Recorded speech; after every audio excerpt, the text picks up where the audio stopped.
Hello, everyone. Welcome to the International Online Spinal Cord Injury Research Series relaunch for fall of 2021. My name is Bethany Candilis. I am here with Dr. Karim Fouad, who is going to help us do a really exciting launch as we begin our second annual, repeat of last year, ISRT Month. So for those of us those of you who might be new to either the IOSPRS or to ISRT, the International Online Spinal Cord Injury Research Seminar Series is an online platform for bringing cutting-edge spinal cord injury research to people across the globe. And we are once again very excited to be partnering with ISRT for a month of special programming. One of the things that the IOSPRS has been trying to focus on is also making spinal cord injury research accessible.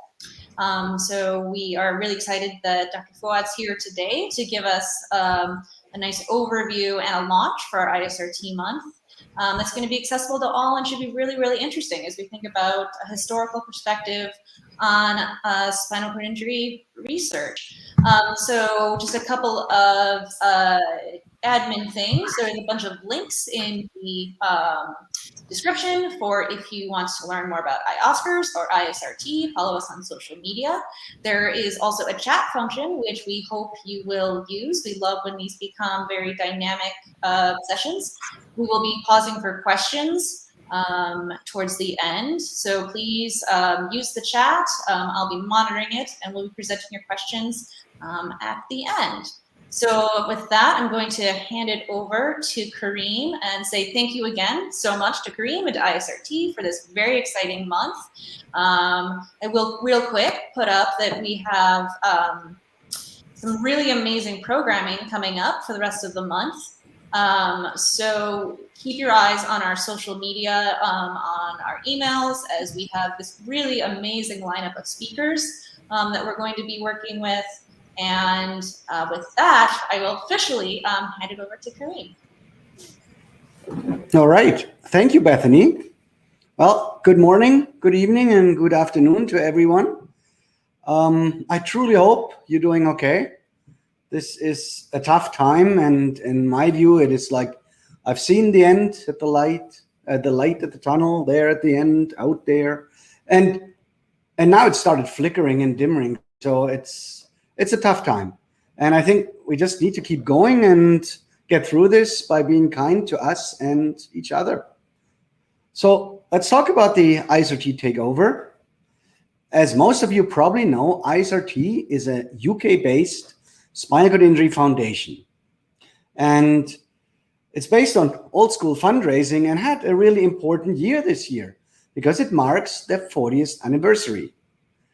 And also, they have just started a remarkable partnership with the Christopher and Dana Reeve Foundation.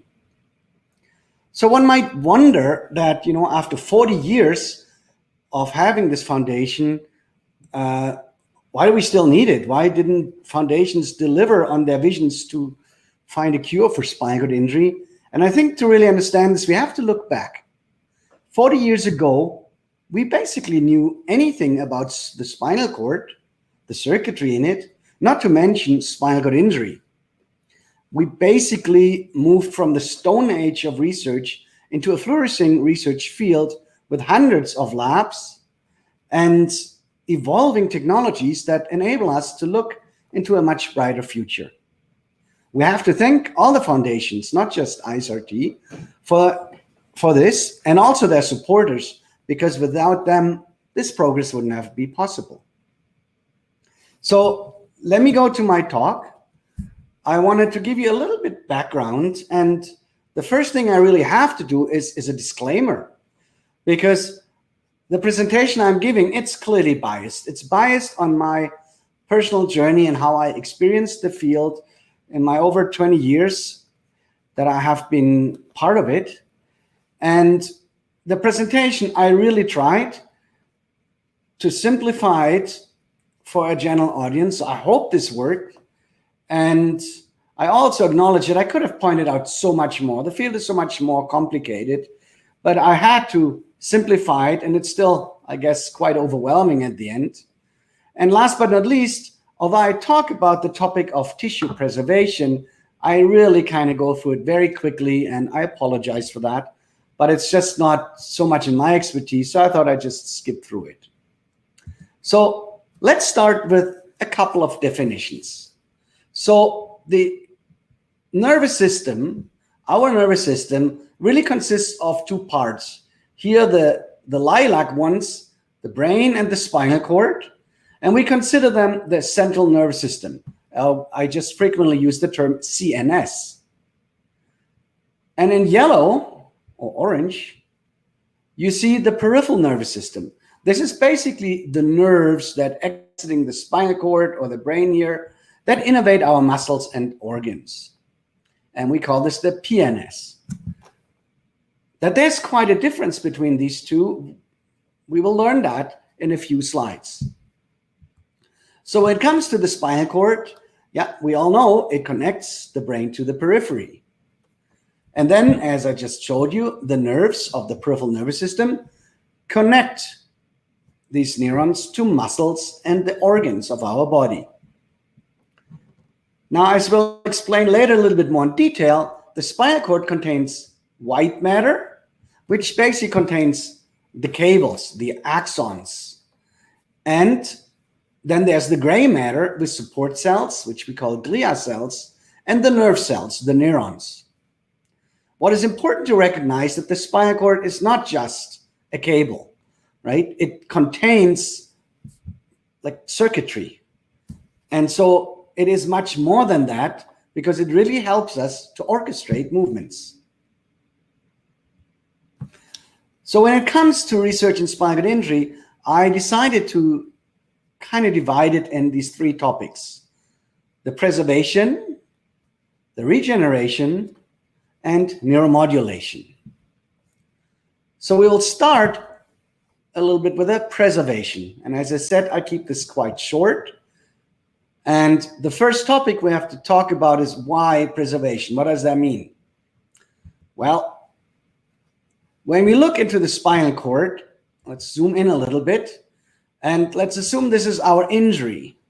Over the first days and hours after injury, this original injury that we might have gotten from anything, bone pushing into the spinal cord, a knife stab, a bullet, anything, this injury will expand over time.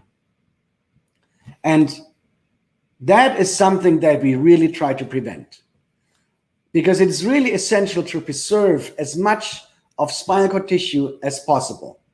So this is where the topic of preservation comes in. It's an acute treatment that when someone suffers a spinal cord injury, that we can make sure we don't lose more than that was really lost in the initial impact. So the first step here, and you see this up here, is surgery. So most of the cases we get is that, as you might see here, the vertebra gets injured and pushes onto the spinal cord, which runs here. And you see already that this is quite dramatic. And once this happens and the bone continues to press on the spinal cord tissue, it does more and more damage. And we call this a compression injury because it will continue to grow until we remove that pressure. So this is why removing it by a decompression surgery is one of the keys in the early treatment. And one of the leaders in that field really promoting this quite a bit is Dr. Michael Fehlings from Toronto. And he also provided me this image. So thank you, Michael, for that. So once we remove the pressure from the cord, there are other things to think about. The next topic is preventing cell death. So when we have a spinal cord injury, you have to imagine this is quite a messy situation, right? The blood flow is disturbed, there's bleeding, there's not enough oxygenation of the tissue. And in these dire situations, cells can actually self-destruct. And there is a program, an internal cell program, that tells these cells to, yeah, this is a bad situation, there's no oxygen, no food, maybe there are other destructive agents around, and they can undergo this program and self-destruct. Well, people studied this program for a long time, and they learned that there are certain molecules and pathways that we can interfere with drugs and stop or at least reduce this cell death. So that's one topic. The next topic is inflammation. So inflammation occurs at the site of spinal cord injury, and it's quite dramatic actually, because usually our nervous system is kind of, how we say, protected from immune cells. We have something we call the blood-brain barrier, and this keeps immune cells outside. After injury, the whole immune system can enter, and it sees there was an injury. And I compared a little bit to a fire truck. Immune cells come in like a fire truck. They mean well, and they help clearing debris away, and they deal with damage. But like if a fire truck comes and they spray too much water in your basement, it might destroy and leave water damage. And so do immune cells. They can do further damage. And so therefore one approach is to prevent, to reduce the inflammation after injury. And you might have heard about treatments that are given or were given. Some have been abandoned on reduced inflammation, like steroids. The next topic is to make sure that there's an optimal blood flow and blood pressure, because if you have too much pressure, you could imagine you do more damage because there's more bleeding at the injury site. If there's not enough pressure, then the supply to cells that basically live in the neighborhood of the injury, they don't get enough food and nutrition and oxygenation. So ensuring blood flow very early on after injury in the spinal cord is a relatively new approach and fairly important, because it can predict functional outcome quite well, actually. So this is basically all I wanted to say and to that topic. And one point I need to make is that currently, I would say there is no real agreement on pharmaceutical treatments and approaches after spinal cord injury or brain injuries that are really, that are used everywhere. So again, no agreement on that yet, but there's a lot of work going into this, and we will see what happens in the near future. So let's switch topics. Let's go to regeneration, because this is really an area where I kind of grew up in, and the history is quite interesting. So for that, I want to kind of step back again quickly, and we need to think about this a little bit. So many cells that come from the brain, they project into the brainstem and then the spinal cord. So many axons run there in parallel. And these axons, or you can call them cables if you like, they can run there for long distances. That's why I put the ruler here, because we can talk, a tall person, a couple of feet, more than that. And if we talk about a giraffe, we talk about meters. So these axons, they are very, very long. And the consequence of cutting them is something we're going to discuss right now. But the next thing I wanted to tell you about these axons that project in the spinal cord, they're actually wrapped by these cells. We call them myelin, these wrappers here around the axons. And they're done by glia cells. They're support cells. They wrap around to insulate the axons.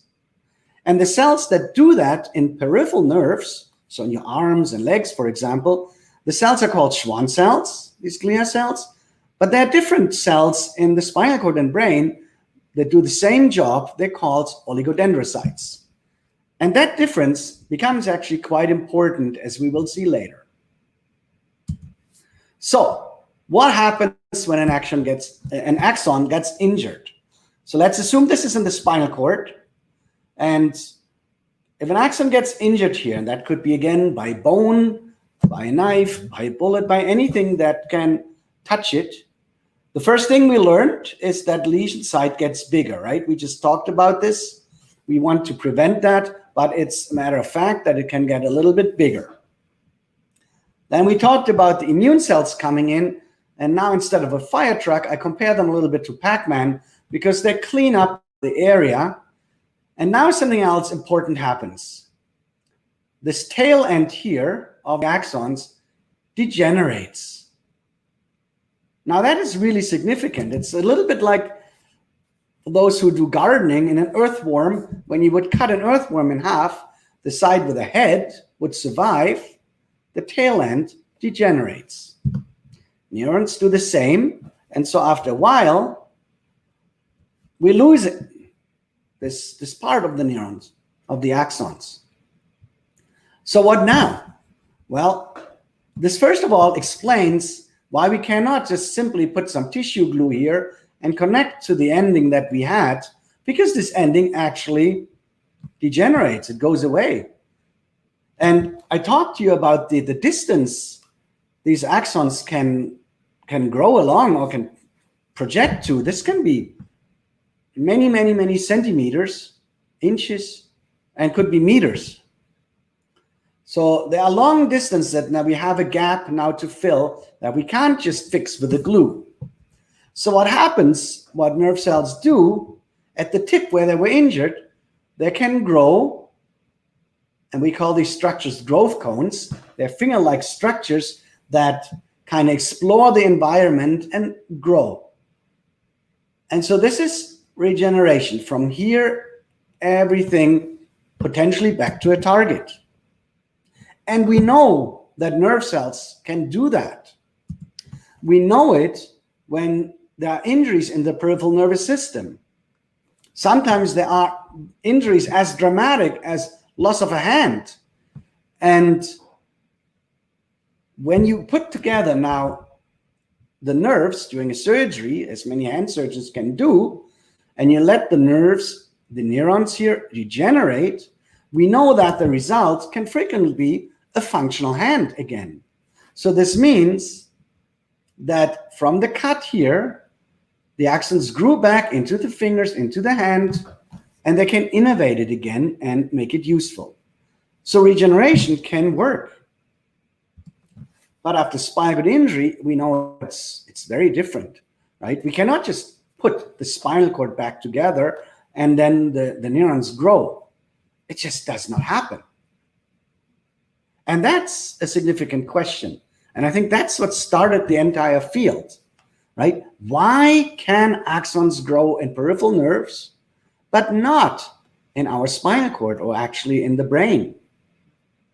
And this was a question that was addressed by Albert Aguayo and his lab, Peter Richardson, Sam David.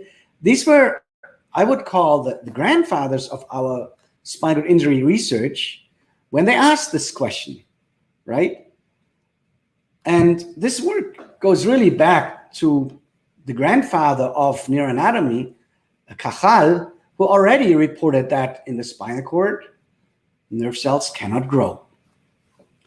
So to show you what they did, I'm going to go on the topic of nerve grafts, because that's what they did. And let me go back a little bit to explain this a little more. So let's zoom in again into our spinal cord, right? Zoom in there.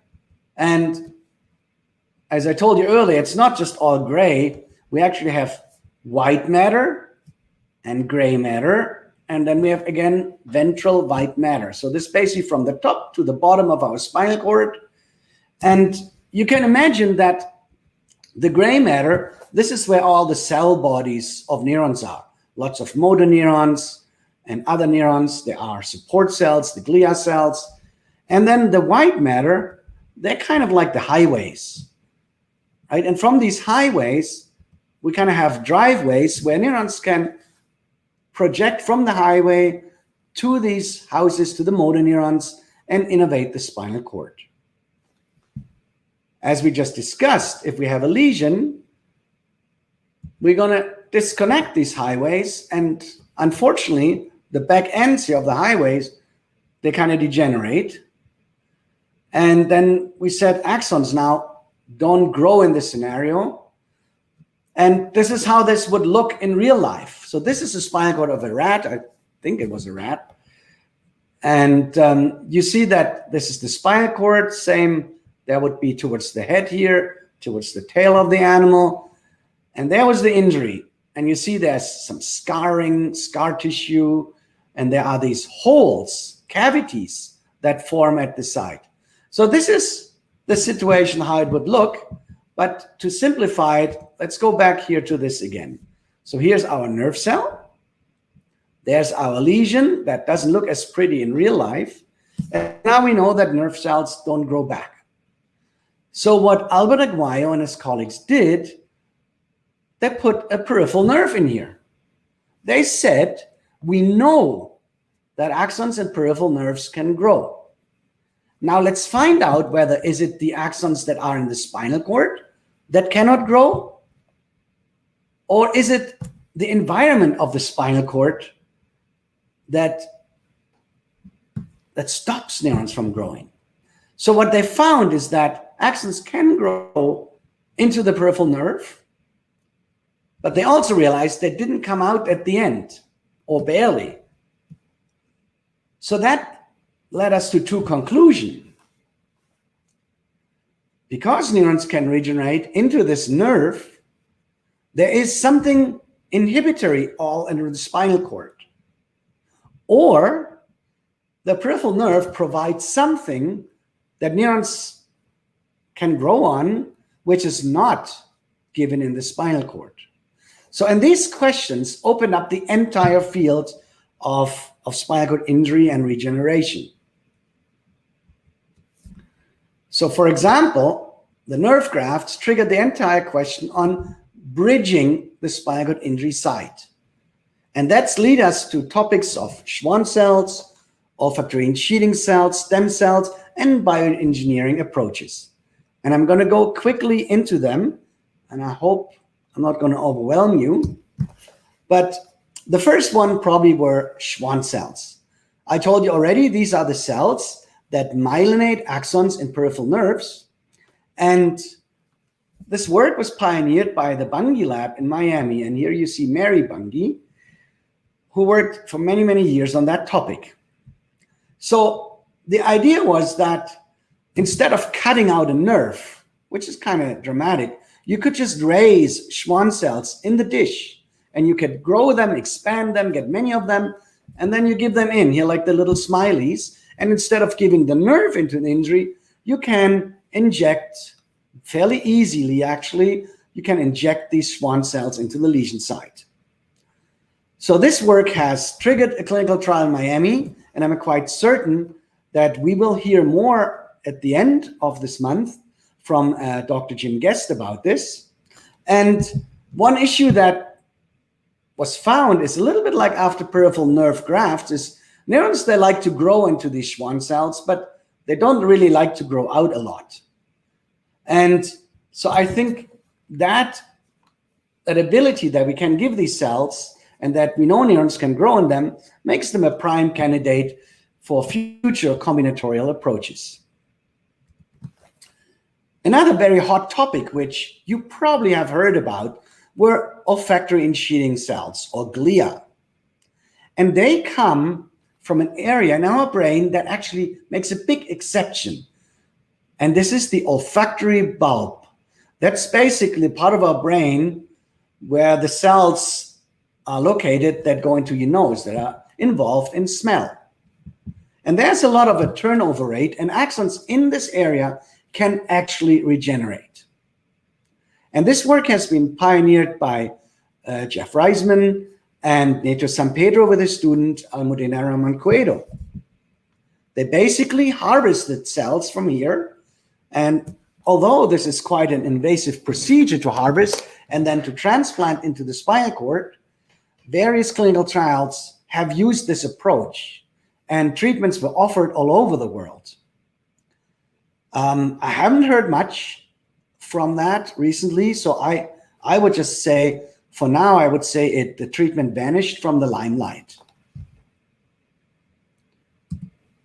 The next topic for bridges, and that's a really hot topic, are stem cells. Stem cells are frequently seen as the savior for a lot of regenerating, promoting approaches, not just for the spinal cord. But I want you to be a little careful by using the term too loosely, because there are many types of stem cells. And stem cells can definitely be used for more things than just building a bridge, like we see here with the green stem cells where neurons could grow on. So what can they do else if we have stem cells? Well, one topic I kind of ignored to tell you about is that sometimes axons that project in the spinal cord, they lose the myelin. So here myelin, I use these red lines because it wraps around the axons. When they lose myelin here, they're not functional. And you can use stem cells to remyelinate axons.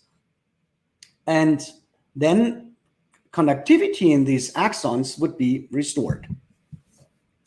What else could stem cells do? Well, stem cells actually can turn into neurons.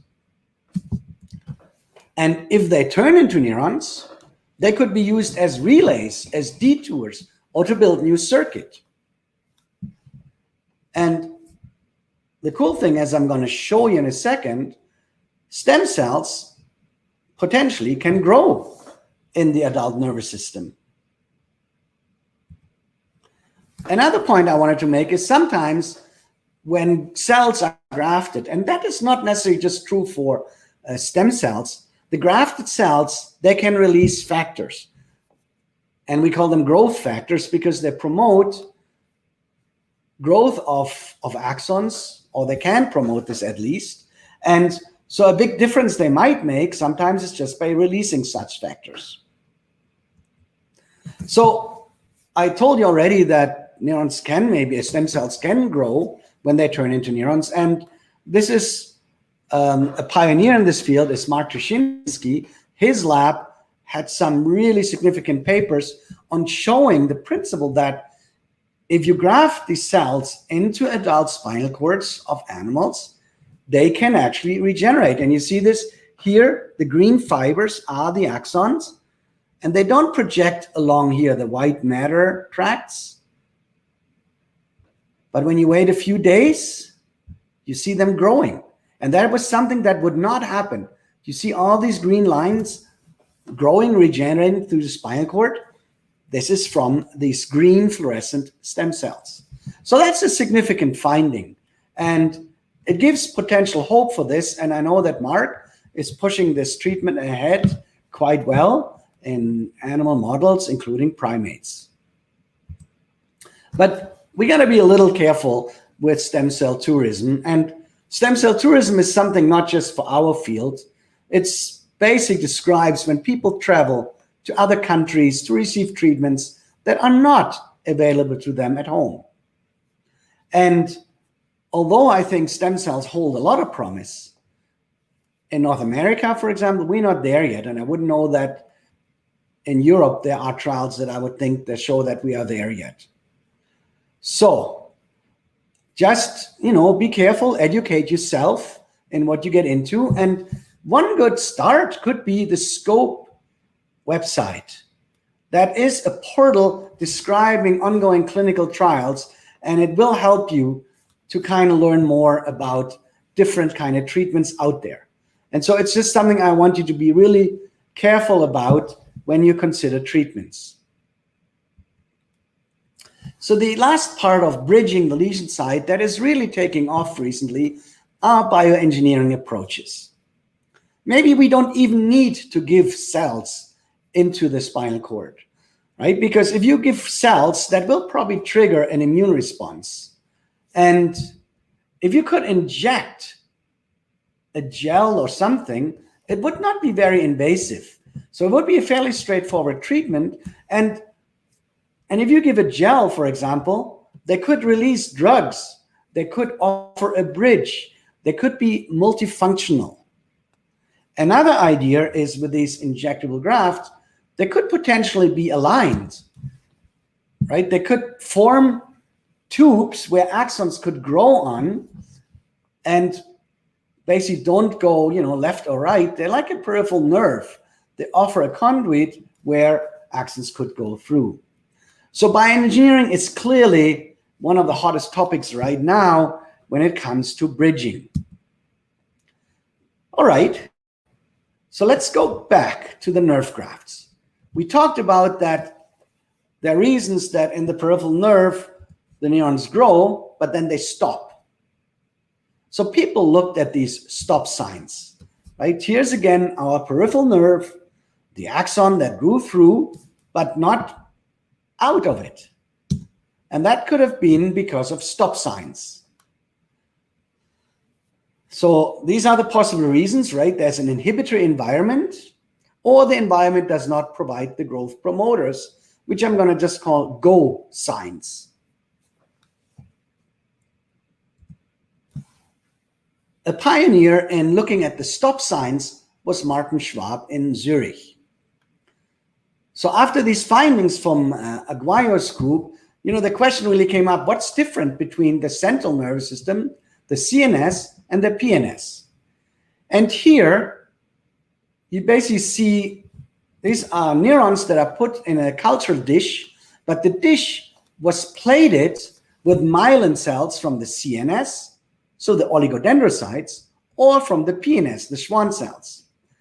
And what you see is these little branches, these axons here, this growth, that can occur only on PNS myelin, but it did not appear here. So there's a little one, but it's really neglectable. So clearly it was shown that the myelin in the CNS seems to stop neurons to grow. That's very significant and offered approaches now for treatments. How could we do that? Well, one way Martin Schwab went about is, for example, identifying the culprits in no-go, these stop signs. And one was no-go. It was called no-go because, well, if neurons hit that, there's no go anymore. They don't go anywhere.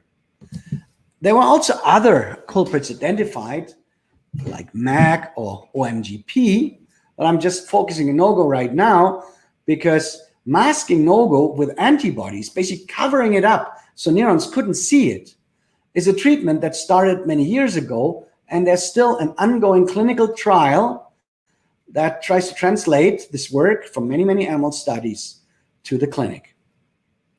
Another approach, and that was pioneered by Steven Strittmatter, was to find the receptor on neurons for no-go. So basically, when you have proteins, they must bind to something on the nerve cells. And when you block this binding, this docking station, then you could promote growth. And that's another ongoing trial on the no-go receptor. But there was something else we learned. We talked a lot about this regeneration of axons, and I initially indicated to you that this can be many centimeters, up to a meter maybe, that we need to regenerate neurons. And people realized in all these studies in animal models that is not super realistic. So long distance regeneration became less and less of a topic, and it mixed up with sprouting and plasticity. And you probably heard about plasticity. That's a term that means everything and nothing. It's basically adaptations. And I would say that people realize that there is not necessarily this long distance growth needed, but alternative ways of rewiring will also lead to recovery. And let me just show you this in this animation again. That's our nerve cells that got injured. Here's the lesion site, and regeneration would be that, right? And then connecting somewhere to a target again.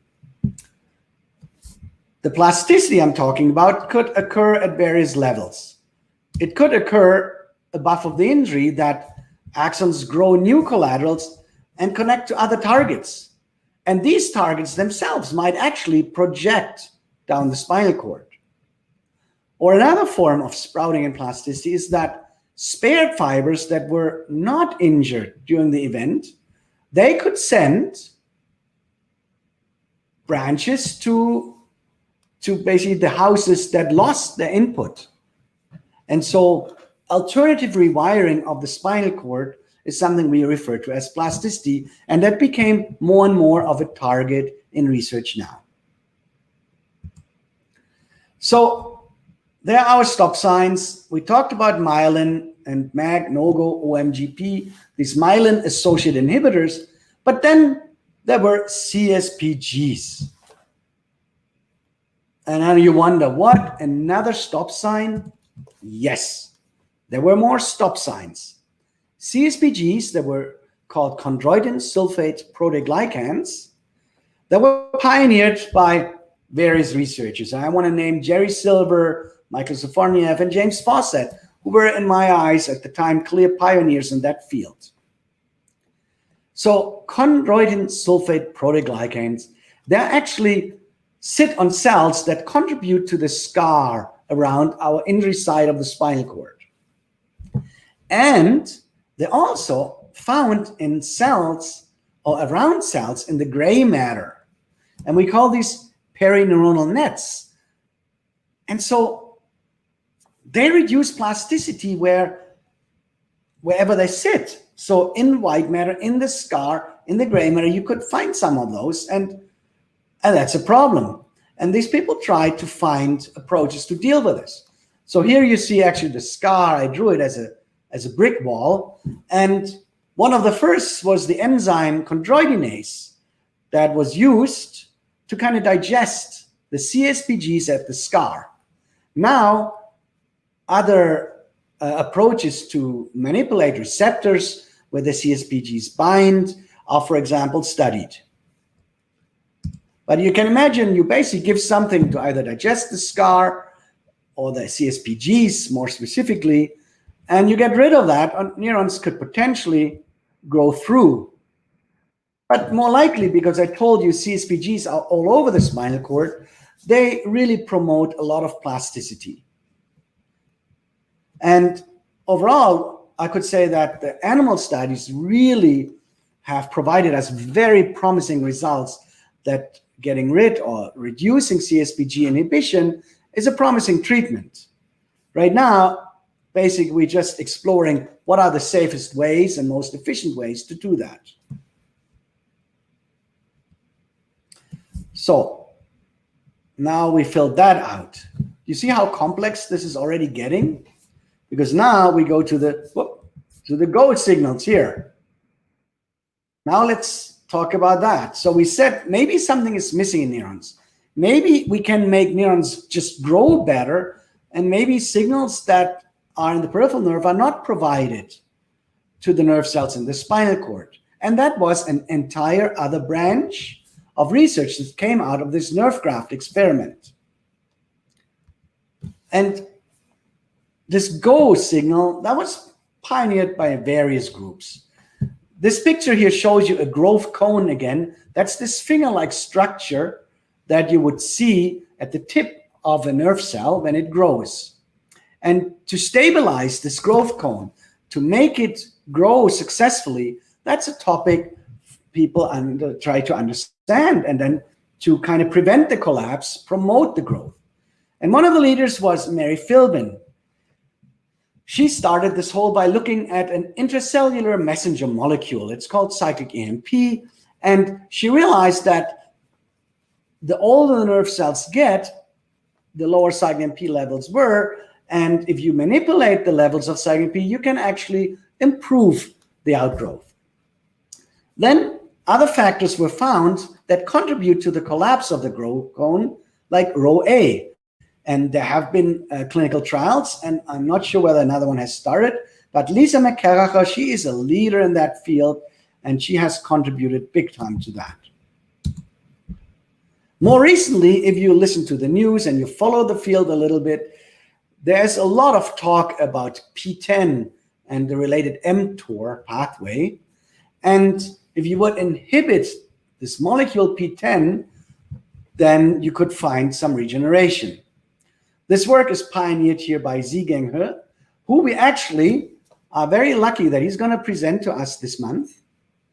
And I'm not going to talk much about it, just that P10, this is a pathway that changes during development, because once our nervous system is laid out, basically we don't want everything to grow. So these growth pathways are basically shut down and inhibited. And so we don't need a lot of growth anymore in cell division, but it's a problem for regeneration. And here's an example of, you see, these are nerve cells in the optic nerve, which is basically like a little spinal cord because axons can't grow there either. And you see that untreated, they wouldn't grow much.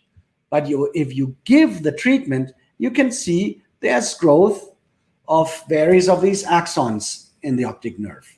So that is a very promising topic too, and we will definitely hear more from Zhigang about this. Something else that you might have seen in the media recently is Apothelone, and it's something that we kind of like to do studies about because it's a well-established cancer drug. And well-established drugs are always easy to translate, or much easier to translate. And this work has been pioneered by Frank Bradtke in Germany. And if you give this, it stabilizes the skeleton of the axon. So we call them microtubules. They're really like the bones of the growing axon. And when you stabilize them, you prevent the collapse of this of the microtubules and the growth cone.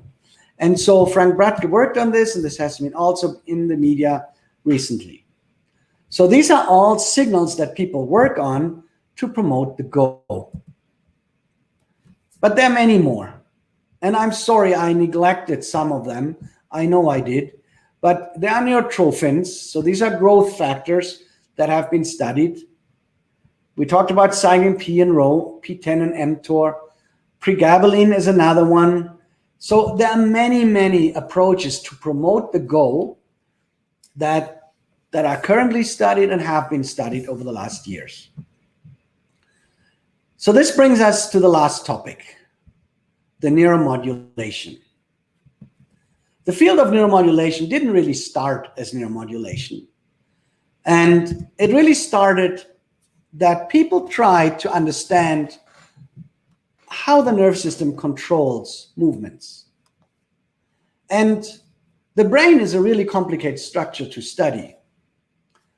So researchers really focused or honed down on the spinal cord, on spinal circuits, because they seem to be much more simplistic, and people hoped that they could understand how the nervous system works by using principles of these spinal circuits. And an early question, for example, was to pick on how does our nervous system control walking or simple repetitive functions. And why is walking so handy to study? Well, you can see it very easily. It is stereotypic, so it repeats itself, so that makes it easy to study again. And we kind of knew already that we don't really have to think about walking, right? We basically think, oh, let's walk, and that's it. We do not, when we walk, think about to contract every muscle and do something very specific every step. No, our spinal cord takes care of that. And, you know, for those who know what happens to a chicken when you would remove its head, well, some of them can actually walk without it. So maybe we don't even need a brain for walking. And it's just all in the spinal cord. So this was basically studied, and some of the key players here were Sten Grillner and his lab. He started this locomotion, not just walking, in various animal models. And two of his, I call them offsprings, which sounds a little off, but one of his students or collaborators, Serge Rossignol and Reggie Edgerton, were then very, very influential in the field of spinal cord injury. So not only did they confirm that the circuitry to orchestrate walking is in the spinal cord, they also showed that you can basically isolate the circuits. You can take the circuits out, even on the segmental, like you could put it in a dish, and it still produces kind of the basics of a locomotor rhythm. And one of the findings in cats with spinal cord injury was that even when the spinal cord is completely transected, these animals can be trained to support weight, so to stand, and to step, especially when put onto a treadmill. From this work, I just throw these names in here because they are also frequently in the media these days. Susie Harkema and Grégoire Courtine, also their work came from this research stream.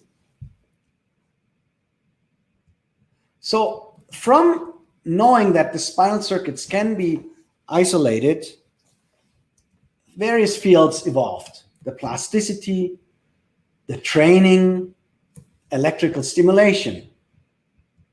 And so the training, very quickly, we knew already that to initiate a step, like the flexion movement, when we lift the leg, there are two things that are needed.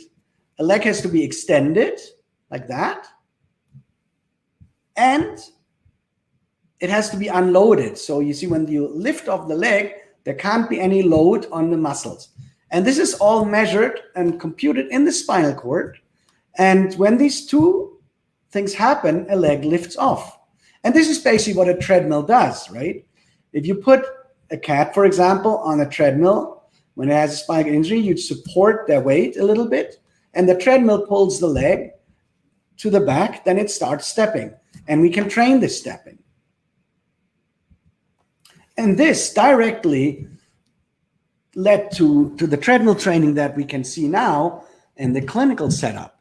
And it's so one of the poster childs from bench to bedside research, because first, in the animal now, something very similar, you can put individuals in a harness, put them on a treadmill, which facilitates the stepping, and then you can, with a winch, basically support first a lot of weight, and then over time, less and less and less.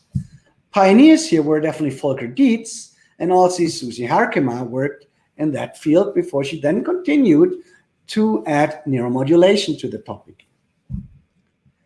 So that also led to a lot of automation. And the automation was not necessarily thought that it's better and more effective in training than, maybe in a harness over a treadmill, but it helped, it facilitated training because we needed less physical therapists, and a person could get more training and even better biofeedback from the exoskeleton or the robotic device like the Locomat here. So at the end, this treadmill training is one of the most successful treatments, although it has been shown that also over ground training can be quite efficient and probably comparable to that. So where do we go from there? Well, so we learned now that treadmill training can occur. So this means there is plasticity, because I told you plasticity means adaptations. So the spinal cord can learn. Now that was a really important finding and triggered more and more research. And so the next questions were, first of all, can we turn the circuitry on chemically or electrically and facilitate activity? And that's the field of neuromodulation. And then a lot of research really went into how can we further facilitate this plasticity, and with that, functional recovery. So the neuromodulation of spinal circuits, I think, started actually pharmacologically, and that was Serge Rossignol and Hugh Barbeau at the time, where they gave drugs to animals with spinal cord injury and then later patients to excite the networks chemically. Although this worked, you always have to think, anytime we give something systematically, like systemically, or even infuse it on the spinal cord, drugs spread all over the time. So the idea to electrically stimulate the circuitry, for example, epidural, that electrodes on the dura or just on top of the spinal cord, could be used to turn the system on directly, like activate it, or just increase the excitability, the background tone of this circuitry. That was what we see now as neuromodulation, and that's where we find Grégoire Courtine's work or Susie Harkema's work now that you probably heard about. We also learned that not only can this stimulation allow or enable rehabilitative motor training, at the end, all this also promotes further plasticity of the nervous system. So the only discrimination we should also keep in mind is the FES, the functional electrical stimulation. That's a little different from neuromodulation, because functional electrical stimulation really stimulates the muscles or nerves directly, and it's extremely useful for muscle tissue preservation and also for the execution of specific tasks. And really, this brings me pretty much to the end of this overview. And if you think about this, this looks quite complex, and it shows you that these are different streams of research, but that actually is not true. If we just look at plasticity, you could probably make from every area that we talked about an arrow to plasticity, because everything we do with the spinal cord will enforce adaptations and changes in the nervous system. So really, although I have these as different streams, at the end, everything belongs together. And this brings me to the conclusion. As I started this whole lecture today, I said 40 years might have been a long time, but we also made huge scientific, cultural, and technological leaps over these years. Cultural, what do I mean with that? Well, for example, initially research really just happened in the lab. More interest in what happens if than how can I help people with spinal cord injury. And we really improved on that, right? We learned much more about what is needed, and the interactions between the bench and the bedside is expanding on a dramatic rate. And this is important because we need to work on meaningful models, right? We also have to be a little more comprehensive when we look at treatment effects, because we need to look at the chronic side effects and so on and so on. And only with interaction between the research and the clinic, we can work on that. So by that, I'm very optimistic that translation to treatments from basic research will improve. We will improve dramatically over the next years. So the other point is, from all what I showed you, a very successful treatment for spinal injury will not be just one branch of all these things. We probably need comprehensive approaches, and they involve manipulating circuitry with neuromodulation, training for sure, and repair strategies that all work together. And that has to be figured out carefully, because they could also interfere with each other. So, despite the slow progress that you might feel we're making, I think there's a bright future where spinal cord injury can be treated successfully. And with that, I would like to thank everyone for listening, and I'm open for questions if we have any. Oh, Karim, thank you so much for that fantastic talk. That was a really beautiful overview. So what I'm going to do is pull your slides out so we can just have a chat. And what I'll be doing is I'll be taking questions from the audience as they come. And if we need to put the slides back up, we'll just go ahead and put them back into the broadcast. So Ona Bloom has 2 questions for you. First, beautiful talk. Any plans to publish these figures and discussion together in a paper? That's a good question, Ona. Thank you so much.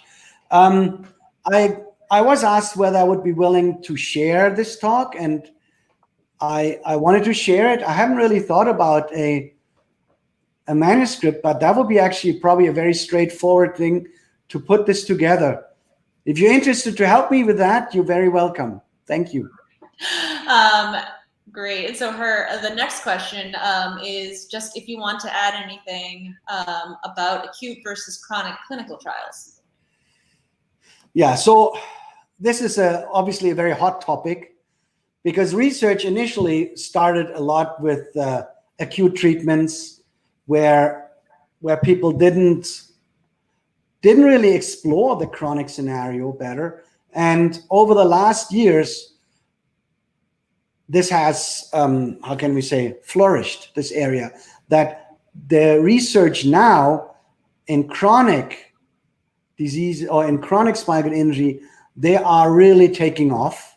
And I know that this will be important for the clinical trials because there is not a lot of information from the basic side from animal studies on how effective are treatments, right? And that's another reason why we need to study in both settings. How do things change from acute to chronic? But it's extremely challenging, not only because now, again, you would say you work in animal models that have a different aging, like what is time, what is chronic when you compare the animal to the human. So I think we need to keep this conversation going to really understand what are we talking about when we talk chronic or acute, because I know for a fact that these terms are used fairly loosely and they're not well defined, and we even misunderstand each other when we use them. What do we mean with them? Yeah. And you get into more nitty gritties of post-acute versus post-chronic and subacute and yeah. Good point. Let's see, a question from Paolo, which is a kind of a big, your opinion, Karim. Where do you think SCI research should be focusing on the most at this moment if you had an SCI yesterday? Yeah, this is one of the big questions, right? That I think every researcher should ask themselves, what would you want to see if you have that spinal cord injury? I mean, I really would like to see that we bring the field together. I would like to see that the competition and the nature in science, where we compete for fame and glory and papers and grants, that we stop that. And I see good signs for that. I see, things like I mentioned, ISRT working with the Christopher and Dana Reeve Foundation. The other foundations do that too. They bring people together. I know that there are various efforts to bring the clinicians together, the researchers, and to create this collegial effort to work together towards the goal. That's one of the biggest things, because that will accelerate the field beyond any belief that we have right now. Yeah. I'm going to piggyback on a question that I have, and maybe you can speak to, Karim, is how can moving beyond just maybe the funding sources and then the researchers, but also everyone else, so including consumers and policymakers, and how do you see us, everybody, working together really to advance research? Well, it is really the key are conversations, and it can't be that this becomes into questions, why does this not work? The questions have to be, how can we make it better? Like, every group is very influential in their own way. And at the end, funding and direction of funding and requirements become controlled by politicians. Politicians are controlled by voters and by the public, right? So this can be done together. If we inform the public better what we need and what we think it's done, and if clinicians agree with the researchers and we bring this together, this message, that's a good step. And I think we're slowly moving there, but you have to remember, these are big cultural shifts. They're not that easy because there's a lot of link to that. And I'm very hopeful, that we are, for example, pushing very hard that we publish all the data of all research, which would create a transparent view of the whole field. And the foundations and NIH, everyone is on board on this. This is happening. It will make the field more transparent, bring people together. And again, I hope it increases the collaborative nature of our work. Agreed. I mean, we are right on time. So I'm going to take the liberty of stealing a couple extra minutes of everyone's time because there's two questions I want to get to, and then please everyone do stick around because I want to take a moment to discuss the rest of the special programming we have for ISRT month. So very quickly, I would love to just get one question, which is more of a technical question, Karim. So someone asks, how does injecting material like gel help in the growth of axons and overcome the inhibitory environment of the spinal cord? So that this are basically two topics, right? A gel can be used like a bridge, like a substrate that has no inhibitory signals where neurons could grow on. So that's the first thing. At the same time, this biomaterial can release drugs that we talked about, to promote the goal or to stop the stop signs from stopping further growth when neurons came out of the gel.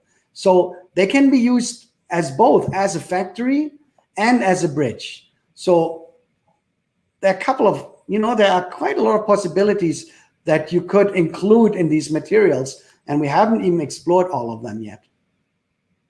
Great, thank you. And I'm gonna lump together two big picture questions as our final topic. So Dr. Madison, Dr. Ryer, I'm going to kind of do a merge, because Dave Madison asks, could you please design your predicted best combinatorial strategy for acute injuries? Look into your crystal ball. And then Dr. Ryer wants you to look a little deeper into your crystal ball, and asks what major limitations in the development of an effective therapeutic approach remain. So kind of big picture questions to either of those points in these last couple of minutes. Okay, these are tough questions, and I know that Dr. Magnuson just wants to milk my brain for writing his own grant later.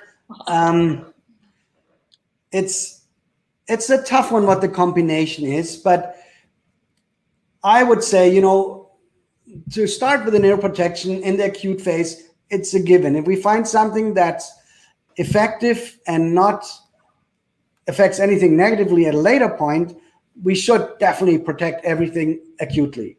Then as soon as this first phase of destruction is over, I clearly, and this again depends on the injury severity, right? That we have to make this distinction. I would give some kind of a graft or something to grow on, and then promote the outgrowth beyond by, for example, to remove Cspgs plus a go signal. So you want to streamline all this.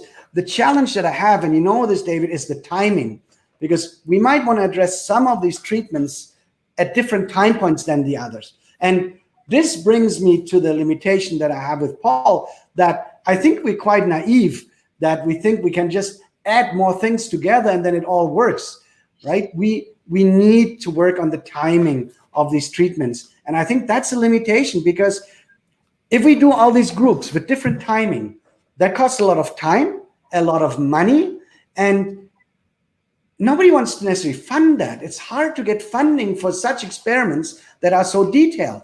So again, we need to change the funding culture and also our success culture, because I might not publish as many papers if I do it that way, but it's thorough and it will actually move us forward. So that's what I have to offer. Yeah, thank you. I knew that was a big one I threw at you, but I did just want to milk your wisdom in those last couple of questions. And Dave does confess that you caught him red-handed, that he's just trying to... I knew it. Yeah. Well, with that, I think we will wrap up. This has just been fantastic. Thank you so much, Karim. I do just want to take 1 second to really just highlight how excited we are to have this amazing month of programming coming up. Karim really did a wonderful job of giving us a wonderful roadmap to where we are and where we need to go. Starting next week, we will be having weekly sessions with some absolutely fantastic speakers. So keep your eyes peeled for notifications about all these speakers. For those of us that are active researchers, these are going to be more of the hard science topics. But for those in the audience that are maybe not involved directly in conducting spinal cord injury research, we do our best to make there be little bite-sized chunks so you can get a picture of this research as well. So we do encourage you to tune in, to follow us on Twitter, to follow us on Facebook, and get involved that way. So again, many thanks to Karim, to ISRT. I will say next week, we're very excited to have Dr. Mariel Purcell and Greg States. Dr. Purcell will be speaking on COVID-19 effects on spinal cord injury, and Greg States, pedal reaction forces in rat cycling. And this session will be moderated by Dr. Ashley Dalrymple, who's going to be speaking later in the month. So with that, I'm going to once again just say thank you very much. Thank you, Karim. Thank you, ISRT. Please keep in touch, and we'll see you next week right here on the iOSCARS channel.